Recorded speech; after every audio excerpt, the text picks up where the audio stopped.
SR flip flop. SR flip flop का logic diagram मैंने बनाया हुआ है। इसमें मैंने लिखे हुए हैं दो टर्म्स R और S इनपुट्स के लिए।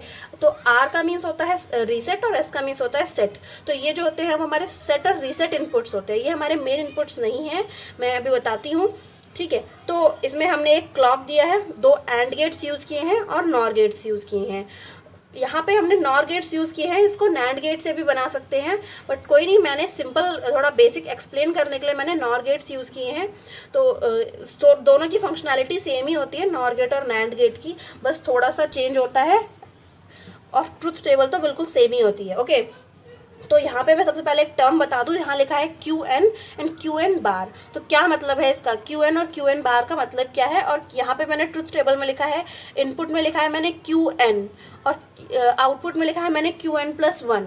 तो इसका मतलब क्या है, यहाँ तो हमें ये आउटपुट्स की तरह दिख रहे हैं, बट नहीं, मैंने आपको लास्ट क्लास में भी बताया था यही चीज़ कि QN जो होता है वो हमारा इनपुट भी होता है और आउटपुट भी होता है। तो यहाँ हमारा QN इनपुट है, तो यहाँ से हम इनपुट इसको देंगे QN को, तो ये हमारा इनपुट हो गया। सेट और रीसेट तो हमारे इनपुट्स हैं ही, ये हमारे सेट और रीसेट के लिए यूज़ होते हैं, और जो QN है हमारा मेन इनपुट है। ओके, तो यहाँ से हम अपना इनपुट देंगे, और QN+1 is a next stage. मैंने लास्ट क्लास भी बताया था, अब भी बता रही हूँ। जैसे Q1, तो हमने Q1 पे कोई भी इनपुट दिया, 0 दिया, तो अगली स्टेज क्या हुई, Q2, जो भी हुई वो हमारी नेक्स्ट स्टेज है। तो हम यहाँ पे फर्स्ट स्टेज जो होगी वो हमारी इनपुट है, और नेक्स्ट स्टेज हम यहाँ पे चेक करने वाले हैं, जो कि हमारी आउटपुट होगी।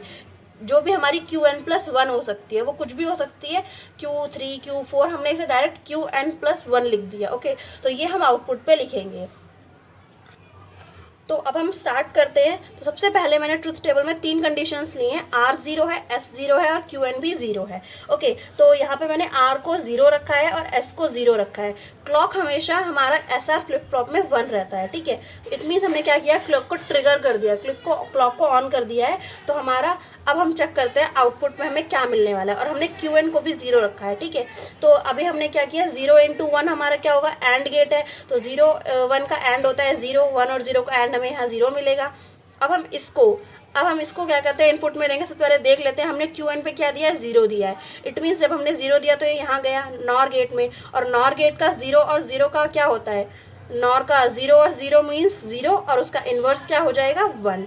Nor gate is a complement of OR gate. Okay, तो आगे चलते हैं। अब यहाँ पे मैंने 1 दिया, तो QN बार हमारा 1 आ रहा है।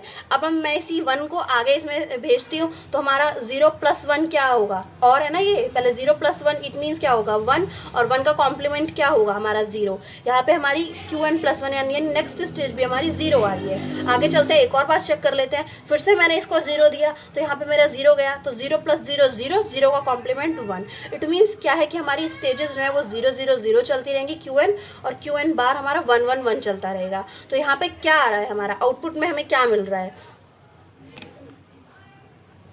तो ये स्टेज जो हमारी QN थी और ये हमारी QN+1 है, या और भी स्टेजेस चेक कर सकते हैं, इस तरह से आएगा वही 0 0 0 ही आएगा। तो मैं यहाँ पे जब हमने QN 0 लिया है तो आउटपुट में भी हमें 0 मिल रहा है, तो मैं यहाँ ट्रुथ टेबल में 0 लिख देती हूँ। ओके, सो अब नेक्स्ट स्टेज देखते हैं। ओके, तो अब हमें R को भी 0 रखना है, S को भी 0 रखना है, पर हमें QN को 1 रखना है। तो हमारा R भी 0 है, S भी 0 है, तो आउटपुट भी हमें क्या मिलेगी, 0 × 1, इट मीन्स 0, 0 × 1 0। ये तो हमें 0 0 ही मिला पहले की तरह, बट QN अब हमारा क्या हो गया है, 1 हो गया है। QN हमारा 1 हो गया है, तो यहाँ से 1 गया, तो 1 + 0 क्या होगा, 1 होगा, और 1 का कॉम्प्लीमेंट क्या होगा, 0 होगा। ओके, तो अब ये 0 इसमें फर्स्ट वाले नॉर में जाएगा, तो हमें क्या मिलेगा, 0 + 1 1, और 1 का 0 + 0 0, और 0 का कॉम्प्लीमेंट 1। तो हमें QN+1 स्टेज क्या मिल रही है, 1 मिल रही है। एक और बार देख लेते हैं, जो 1 यहाँ से गया, तो 1 + 0 1 हो जाएगा, 1 का कॉम्प्लीमेंट हमारा 0 हो जाएगा। दोबारा एक और बार देख लेती हूँ मैं क्या स्टेज आ रही है। तो 0 को मैंने वापस से दिया, तो 0 + 0 0, 0 का कॉम्प्लीमेंट 1, यानी QN+1 स्टेज हमारी क्या रहने वाली है, 1 रहने वाली है। अगर हम QN को 1 कर देते हैं, तो मैंने यहाँ QN को 1 किया, तो स्टेज हमें क्या मिल रही है, 1। तो इसका मतलब हमें क्या समझ में आ रहा है, ये जो दोनों स्टेज हैं, यानी QN पे हम जो रख रहे हैं वही हमें QN+1 पे मिल रहा है। तो हम यहाँ क्या लिख सकते हैं कि हमें कोई चेंज नहीं मिल रहा, तो हम इसको बोल सकते हैं नो चेंज, यानी हमें इन स्टेजेस में कोई चेंज नहीं मिल रहा है। QN पे तुम जो दोगे तुम्हें QN+1 पे वही स्टेज मिलेगी। ओके, तो इसलिए हम इसको लिखते हैं नो चेंज। ओके, तो मैं अब आगे चलते हैं। तो अब क्या करना है, हमें आर को 0 रखना है, एस को 1 रखना है। तो मैंने आर को 0 रखा है, एस को 1 रखा है और क्यू एन को मुझे 0 रखना है, मैंने क्यू एन को 0 रखा है। तो अब हम देखते हैं 0 इंटू 1 क्या हो जाएगा, हमारा 0 हो जाएगा और 1 मल्टीप्लाई 1 1 हो जाएगा। तो यहाँ हमें 0 और 1 मिल गया है। अब हम देखते हैं क्या होगा। तो मैंने क्यू को 0 को यहाँ से इनपुट कराया, तो 0 प्लस 1 1 और 1 का अपोजिट 0। ओके, सो हम आगे चलते हैं। 0 को मैंने यहाँ इनपुट किया तो 0 प्लस 0 0, 0 का उल्टा क्या हो रहा है, 1 हो रहा है। ठीक है, अब यहाँ देख रहे हो आप स्टेज जो है वो चेंज हो चुकी है। ठीक है, अब यहाँ पे 0 था लेकिन अब 1 आ रहा है। ठीक है, अब हम देखते हैं क्या आने वाला है अगला। तो मैंने यहाँ पे 1 दिया तो 1 प्लस 1 1, 1 का उल्टा 0। तो अब यहाँ पे 0 ही आया, यानी अब यहाँ पे पहली स्टेज जो है वो 0 रही है, बट इसके बाद 1 1 ही रहने वाली है। अब मैंने यहाँ पे 0 दिया तो 0 प्लस 0 0 और 0 का उल्टा 1। तो यहाँ पे अब हमारा 1 1 1 ही रहेगा और यहाँ 0 0 0 ही रहेगा। तो ठीक है, तो अब हम आउटपुट में लिख देते। तो आउटपुट में हमें क्या मिलेगा, क्यू एन अगर हमने 0 रखा था तो हमें आउटपुट में 1 मिलने वाला है। सिर्फ फर्स्ट स्टेज हमारी यहाँ पे 0 पे हमें, ये तो हमारी क्यू एन है, हमारा इनपुट है। क्यू एन प्लस 1 तो हमारी ये स्टेजेस होने वाली है जो हमारी 1 1 1 ही होंगी। तो हम यहाँ पे आउटपुट में क्या लिखेंगे, क्यू एन प्लस 1 हमारा 1 है। ठीक है, तो अब हम क्या करेंगे, क्यू एन को अब हम 1 रख के देखेंगे। ओके, तो अब अगली कंडीशन देखते हैं। अगले में क्या है, वही है, आर भी 0 है, एस 1 है, बस हमें क्या करना है, क्यू एन को 1 रखना है। तो मैंने यहाँ पे क्यू एन को 1 रखा है और जब 1 यहाँ से नॉर गेट में गया तो 1 प्लस 1 1 और 1 का कॉम्प्लीमेंट क्या हो जाएगा, 0। ओके, तो अब यहाँ से मैं 0 को इनपुट कराऊंगी तो 0 और प्लस 0 0, 0 का कॉम्प्लीमेंट 1, तो फिर से 1 जाएगा तो 1 1 प्लस 1 1, 1 का कॉम्प्लीमेंट हमारा हो जाएगा 0। ठीक है, तो यहाँ पे क्या मिल रहा है हमें, क्यू एन जब 1 है तो हमें आउटपुट में भी क्या मिल रहा है, 1 ही मिल रहा है। ठीक है, एक और कंडीशन देख लेते हैं। 0 को मैंने कराया तो 0 प्लस 0 0 और 0 का कॉम्प्लीमेंट 1।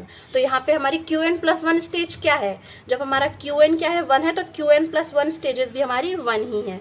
तो यहाँ हमारी दोनों कंडीशंस, क्यू एन प्लस 1 में जब हमने क्यू एन को 0 रखा और 1 रखा तो दोनों हमारी 1 आ रही हैं। तो इस कंडीशन को हम बोलते हैं सेट कंडीशन।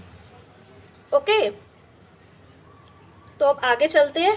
आगे क्या करना है हमारा, आगे हमें आर को 1 रखना है और एस को 0 रखना है और क्यू एन को भी 0 रखना है। ओके, तो यहाँ मैंने आर को 1 रख लिया है और क्यू को 0 एस को 0 कर लिया है और क्यू एन को भी 0 कर लिया है। तो अब हम देखते हैं 1 मल्टीप्लाई 1 इट मीन्स क्या होगा, 1 और 1 इंटू 0 क्या हो जाएगा हमारा 0। तो यहाँ पे हमारी एंड गेट्स की आउटपुट मिल गई है। तो अब हम क्यू एन को हमने 0 रखा हुआ था तो 0 प्लस 0 0, 0 का कॉम्प्लीमेंट क्या होगा, 1। ओके, तो अब मैं इस 1 को यहाँ दूंगी तो 1 प्लस 1 1, 1 का कॉम्प्लीमेंट क्या होगा, 0। फिर 0 दूंगी तो 0 प्लस 0 0, 0 का कॉम्प्लीमेंट 1। सो अगेन 1 1 प्लस 1 1, 1 का कॉम्प्लीमेंट 0।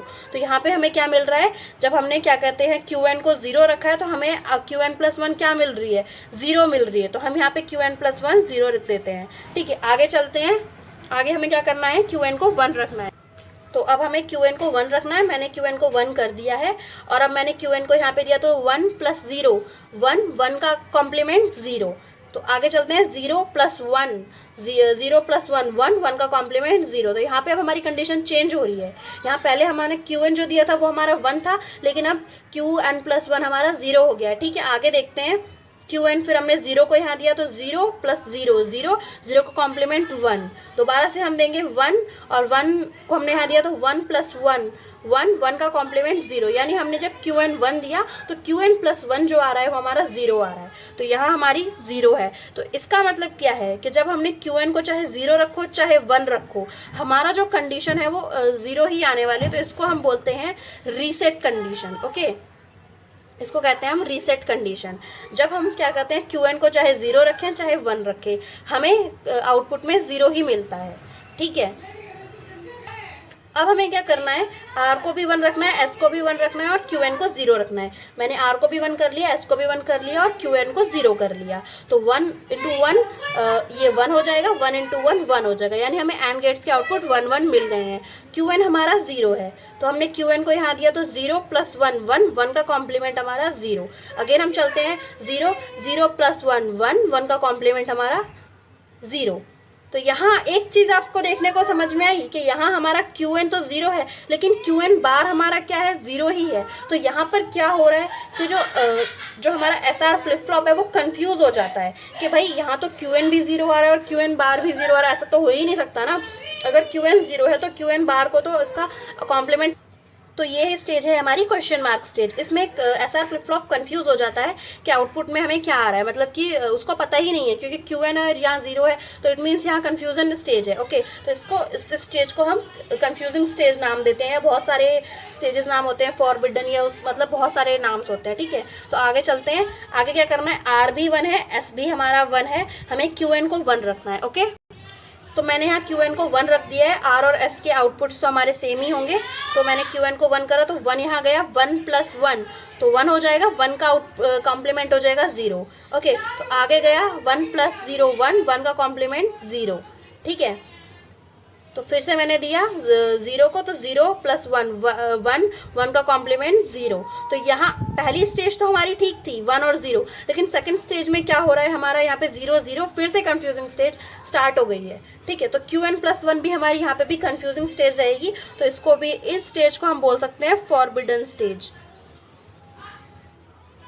Forbidden stage. ओके, या फिर कंफ्यूजिंग स्टेज। ओके, तो अब मैं इसकी एक सिंपल सी फंक्शनैलिटी टेबल बना लेती हूँ। जब हमारा एस भी 0 है और आर भी 0 है तो हमारा आउटपुट में नो चेंज आ रहा है, तो यहाँ हमारा आउटपुट में आएगा नो चेंज। ओके, तो यहाँ हम लिखेंगे नो चेंज। अगली कंडीशन है हमारी, जब हमारा आर 0 था और एस 1 था, क्यू एन चाहे कुछ भी हो, 0 हो या 1 हो, हमारा Qn + 1 जो है वो सेट रहेगा। ओके, तो अब हम अगली कंडीशन पे आते हैं। आर हमारा 1 है और एस हमारा 0 है, तो Qn कुछ भी रहे, हमारा Qn + 1 जो है वो रीसेट ही रहेगा। ओके, तो रीसेट है यहाँ पे ये। फिर आगे चलते हैं, जब हमारा आर भी 1 है और एस भी 1 है, तो हमारी जो Qn + 1 है वो हमारी कंफ्यूजिंग स्टेज है, तो इसको हमने लिख दिया है फॉरबिडन स्टेज। ओके, तो आई थिंक आपको एसआर फ्लिप फ्लॉप अच्छे से समझ में आ गया होगा। नेक्स्ट क्लास में और फ्लिप फ्लॉप्स के बारे में बताऊंगी। ओके।